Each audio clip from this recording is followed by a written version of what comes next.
بہلول کا نام آپ نے سنا ہوگا، یہ مشہور مجاذیب میں سے یہ مجذوب گزرا ہے۔ دریائے دجلہ کے کنارے اکثر گھومتا رہتا تھا اور اس کی ادائیں نرالی تھی۔ مجذوبوں کے رنگ اپنے ہوتے ہیں، سادیہ نزدیک رائے عاشقاں، خلق مجنو نندو مجنو آکل است۔ تو لوگ انہیں بے وقوف کہتی ہے، لیکن اہل عقل اور اہل تصوف انہیں دانا کہتے ہیں۔ اس لیے بہلول دیوانہ کہا جاتا تھا، لیکن بہلول دانا کہتے ہیں اہل خرد، کہ اصل حقیقی عقل تو ان کے پاس ہیں جو در محبوب تک پہنچ گئے۔ راس الحکمہ تے مخافت اللہ، حکمت اور دانائی کا سرچشمہ اللہ کا خوف ہے۔ تو جس کو اللہ کا خوف جتنا زیادہ ہوگا وہ اتنا زیادہ دانا ہوگا۔ تو یہ لوگ اسی راستے کے مسافر ہوتے ہیں، اور کسی تجلی کے وفور سے شیشہ عقل ٹوٹ جاتا ہے تو پھر ان کی کچھ حرکتیں غیر مرتب ہو جاتی ہیں، تو لوگ سمجھتے ہیں یہ دیوانے ہو گئے ہیں۔ اصل تجلیات کے وفور سے ان کے ہوش ٹکانے نہیں رہے، لیکن ان کے دل پر وہی تجلیات منعکس ہوتی رہتی ہیں، تو انہیں دیوانے کہہ دیا جاتا ہے، لیکن حقیقت میں یہ دانا ہوتے ہیں۔ ان کے اندر کی دنیا مرتب ہوتی ہے، لیکن باہر کی دنیا غیر مرتب ہوتی ہے۔ اٹھنے بیٹھنے کا کبھی پتہ نہیں ہوتا، کھا لیا تو لے لیا، نہیں کھایا تو دو دو دن گزر گئے، پہننے کو کچھ میسر آ گیا تو ٹھیک ہے، نہ میسر آیا تو کئی کئی دن گزر گئے۔ تو ان کو اپنے ظاہر کا خیال نہیں ہوتا، ان کی نظر مشاہدہ جمال پہ ہوتی ہے، اور پھر یہ دنیا سے اور اپنے آپ سے بھی بے گانے ہو جاتے ہیں، اور لوگ انہیں دیوانہ کہہ کے پکارتے ہیں۔ میں دریائے دجلہ کے کنارے حضرت سری سختی کے مزار پہ حاضر ہوا تو حضرت جنید بغدادی اور حضرت شیخ شبلی کے مزار پہ، حضرت ذوالنون مصری کے مزار پہ اور دیگر مزار، یہ سارے دجلہ کے کنارے واقع ہیں۔ تو وہاں بچے کھیل رہے تھے، تو ہم نے ان بچوں سے پوچھا کہ یہاں کوئی اور مزار بھی ہے؟ تو انہوں نے اشارہ کر کے بتایا کہ آپ اس سمت جائیں تو آگے بہلول دانا کا مزار ہے۔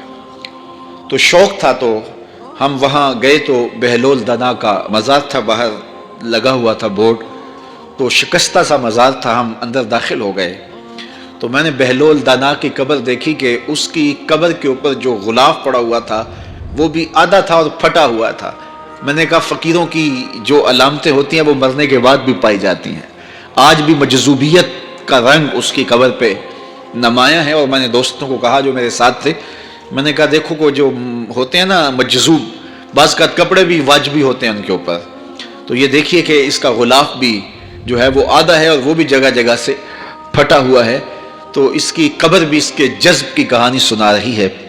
تو یہ دریائے دجلہ کے کنارے گھومتا تھا اور لوگ اس سے ملتے تو جو اس کی زبان سے نکلتا وہ پورا ہو جاتا۔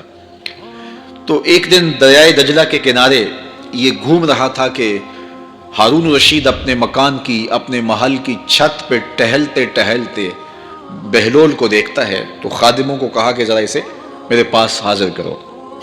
شاہی حکم نامہ تھا، جو چھت کے اوپر خادم تھے انہوں نے اوپر سے ڈولی پھینکی اور نیچے والوں کو اشارہ دیا، انہوں نے بہلول کو پکڑا اور ڈولی میں رکھ دیا، اوپر والوں نے رسیاں کھینچ لی۔ 2 لمحوں کے بعد بہلول بادشاہ کے سامنے تھا۔ تو بادشاہ نے بہلول سے کہا کہ بہلول ایک بات تو بتاؤ، کہا پوچھئے، کہا آپ خدا تک کیسے پہنچے ہو؟ تو بہلول نے مسکرا کے کہا جیسے آپ تک پہنچا ہوں۔ علامہ اقبال نے جو مرد کلندر کی نشانیاں بتائی ہیں ان میں سے ایک نشانی یہ ہے، بات میں سادہ و آزادہ معانی میں دقیق، کہ اس کی بات بہت لمبی اور لچھے دار اور گچھے دار نہیں ہوتی، سیدھی سیدھی بات ہوتی ہے لیکن سیدھی روح میں اترتی ہے۔ مختصر اور جامع کلام کا حامل ہوتا ہے اللہ کا بندہ۔ تو کہا کہ بادشاہ جیسے آپ تک پہنچا ہوں۔ تو بادشاہ کا تو خیال تھا کہ کوئی بڑی باریک بینی سے کوئی فلسفہ بتائے گا، لیکن یہ 2 لفظوں میں اس نے کہہ دیا جیسے آپ تک پہنچا۔ بادشاہ نے کہا میں نہیں سمجھا، کہا بات تو سادہ سی ہے، تیری عقل میں نہ آئے تو میں کیا کر سکتا ہوں، کہا حضرت آپ سمجھا دیجئے۔ تو بہلول نے کہا کہ حضرت میں خود آنا چاہتا تو دیوان خانے میں جاتا، درخواست لکھ کے لے جاتا، پھر جمع ہوتی، پھر کئی واسطوں سے ہوتے ہوئے آپ تک پہنچتی، آپ پھر مجھے وقت دیتے ملاقات کا، 6 ماہ بعد، سال بعد، اس وقت پہ میں تیار ہو کے ملاقات کرنے آتا، آپ کے کوئی شاہی مہمان آ جاتے تو پھر ملاقات منسوخ ہو جاتی، پھر بھی آپ کی مرضی ملاقات ہوتی نہ ہوتی، میں چاہتا تو مہینے سال لگ جاتے، لیکن ملاقات پھر بھی آپ کی مرضی پہ، اور جب آپ نے چاہا ہے تو 2 گھڑیاں بھی نہیں لگی۔ تو کہا بندہ چاہے تو کروڑوں سال بھی بیت جائیں، اس کے قرب کی کوئی انتہا نہیں ہے، لیکن جب وہ چاہے تو 2 گھڑیاں بھی نہیں لگتی۔ مانا کہ محبت کے سفر میں ہر گام پہ 100 مشکل ہے، لیکن یہ سفر آسان بھی ہے اگر ساتھ تمہارا ہو جائے۔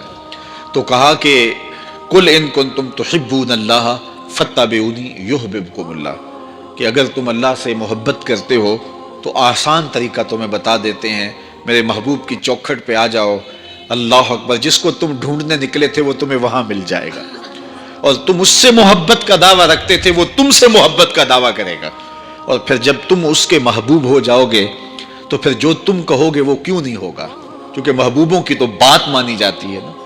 یہ نظام الدین اولیاء علیہ رحمہ کو محبوب الہی کہتے ہیں نا، ان کا واقعہ بھی علماء نے یہ لکھا ہے، صوفیاء نے، کہ ان کے شیخ حضرت بابا فرید الدین گنج شکر رحمۃ اللہ تعالی علیہ ایک دن موج میں آ گئے اور کہا کہ نظام الدین محب بنو گے یا محبوب بنو گے؟ تو یہ بڑی خدمت کرتے تھے اپنی شیخ کی، تو کہا کہ محب بنو گے یا محبوب؟ تو کہا حضرت اگر اجازت ہو تو اپنی ماں کو نہ پوچھاؤں۔ اللہ اکبر، ان لوگوں کی مائیں بھی تو صاحب حال ہوا کرتی تھی۔ تو کہا کہ اگر اجازت ہو تو اپنی ماں کو نہ پوچھاؤں کہ محب بننا ہے یا محبوب بننا ہے؟ کہا جاؤ تمہیں اجازت ہے۔ تو گھر کی طرف روانہ ہوئے، ایک آدھ دن کا سفر کیا، راستے میں ایک فقیر تھا مجذوب جو راستے میں بیٹھا تھا، حالت اس کی عجیب سی تھی، تو یہ سلام کر کے گزرنے لگے تو وہ مسکرا کے بولا محب بنو گے یا محبوب؟ تو حیرت زدہ ہو گئے کہ اسے کیسے پتا چل گیا، یہ تو میرے شیخ کا اور میرا راز ہے۔ تو رک گئے، کہا کہ حضرت اگر آپ بتا دیں تو بہت اچھا ہو۔ کہا نہیں نہیں، ماں سے پوچھو، جو وہ بتائے گی وہی بن جانا، اور اگر ماں نے نہ بتایا تو کل آ جانا، اسی وقت یہاں ملاقات ہوگی، پھر میں بتا دوں گا۔ خیر چلے، رات کو پہنچے، والدہ کی خدمت میں سلام پیش کیا، پاؤں دبائے اور کہا کہ شیخ موج میں آ گئے اور کہا محب بنو گے محبوب بنو گے؟ تو میں نے کہا ماں سے پوچھ لوں۔ تو میں اماں جی آپ سے پوچھنے آیا ہوں، راستے میں یہ واقعہ بھی ہوا۔ تو ماں نے کہا کہ بیٹے تم صبح ناشتہ کر کے پلٹ جانا، اور وہ جو راستے میں تیرے دل کی بات بوجھ گیا وہ کوئی صاحب حال تھا، وہ تمہیں صحیح بتا سکے گا کہ محب بننا ہے کہ محبوب بننا۔ خیر یہ صبح ناشتہ کر کے ماں کے پاؤں پکڑے، اجازت طلب کی اور واپس نکلے، اور وہاں جا کے دیکھا تو کوئی فقیر نہیں ہے۔ بڑے حیرت زدہ ہوئے، دائیں بائیں سے پوچھا کہ یہاں کل ایک بابا بیٹھا تھا، کہا وہ تو کل کے فوت ہو گیا۔ تو کہا اس کی قبر کہاں ہے؟ کہا قبر کس نے بنانی تھی اس کی؟ وہ گندگی کے ڈھیر پہ لوگوں نے پھینک دیا۔ دل میں بڑے حیرت زدہ ہوئے، اتنا با کمال تھا، لیکن اپنی حالت یہ، خیر وہاں چلے گئے اور جا کے کھڑے ہو کے پوچھنے لگے بندہ خدا دل کی باتیں بوجھتا تھا اور میرے ساتھ وعدہ کیا تھا کہ اگر ماں نے نہ بتایا تو کل آنا، اور اپنا پتہ ہی نہیں تھا کہ کیا ہونے والا ہے۔ یہ بات کہی تو بابا اٹھ کے بیٹھ گیا، عرش فرش تے بانگا ملیاں تے مکے پہ گیا شور، بلے شاہ سا مرنا ناہی تے گور پیا کوئی ہور۔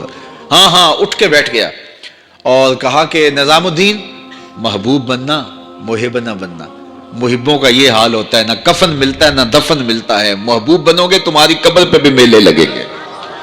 فاتبعونی یحببکم اللہ، اگر حضور کی اطاعت کرو گے، حضور کی فرما برداری کرو گے تو تم محبوب بن جاؤ گے۔ تو حضور کی محبت خدا کی محبوبیت کا ذریعہ ہے، اس لیے ہمیں حضور کا پیار اپنی روحوں میں موجزن کرنا ہے، حضور کی محبت اپنی روحوں میں اتارنی ہے، اور محبت اپنے تمام تر تقاضوں کے ساتھ جب روح پذیر ہوگی تو پھر ہمارا انداز زندگی بھی سنور جائے گا، ہماری آخرت بھی سنور جائے گی۔ محبت کے من جملہ تقاضوں میں سے سب سے بڑا تقاضا محبوب کی اطاعت ہے، کہ بندہ جس سے پیار کرتا ہے اس کی بات مانتا ہے۔ یہ ہے دعوی محبت کا ثبوت، اس کی دلیل۔ اور حضور کے صحابہ کی زندگیاں دیکھیے،